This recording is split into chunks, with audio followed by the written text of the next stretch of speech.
Ci è stato comunicato che la strada regionale Feltrina verrà chiusa al traffico per un tempo che non si può calcolare ora. Speriamo che la prossima settimana venga risolto il problema. Sono proseguite fino alla tarda mattinata le verifiche dei tecnici, dei vigili del fuoco e di Veneto Strade, ma alla fine è stata presa la decisione di chiudere almeno fino alla prossima settimana la regionale Feltrina in entrambi i sensi di marcia, all'altezza del sottopasso lungo la provinciale che collega Cornuda a Covolo, rimasto seriamente danneggiato dal passaggio di un camion che trasportava un macchinario per il movimento terra.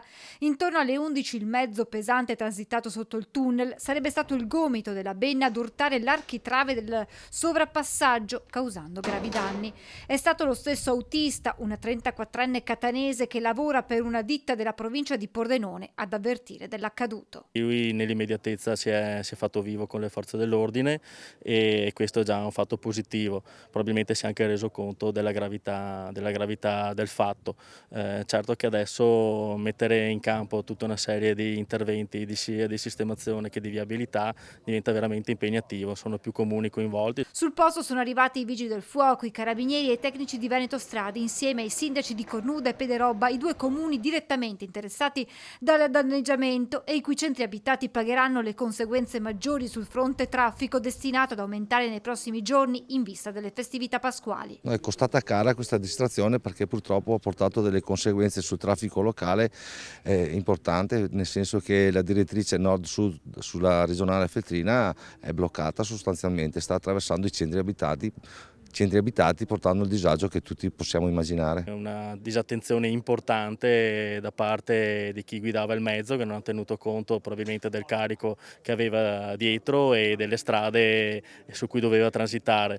È un danno veramente rilevante anche per tutto un indotto, quindi purtroppo chi lo ha fatto dovrà pagare in conseguenze importanti. Gli operai hanno posizionato delle reti metalliche per permettere la parziale riapertura della provinciale. Nella provinciale che collega il centro di Covolo a Cornuda per il momento verrà aperto un senso unico alternato in attesa di puntellare il danno in modo tale da poter riaprire sia la strada sotto che la Feltrina sopra. Feltrina, invece, che resterà chiusa per i prossimi giorni, fino a quando il sovrappasso non verrà puntellato e messo in sicurezza.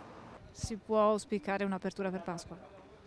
Me lo auguro perché sarebbe un dramma per i centri abitati di Cornuda e Onigo. Almeno col senso unico alternato potrebbe essere un'ipotesi. Sì, sembrerebbe che a metà della prossima settimana il senso unico alternato sulla regionale Feltrina possa essere preso in considerazione. Agli automobilisti un appello. Chi proviene da nord verso sud si imbocchi per il centro di Onigo, attraversa il centro di Onigo e poi quello di Cornuda. Per chi proviene da sud verso nord, quando arriva all'altezza dell'area industriale di Cornuda, prenda la strada che porta al centro di Cornuda per fare il senso inverso.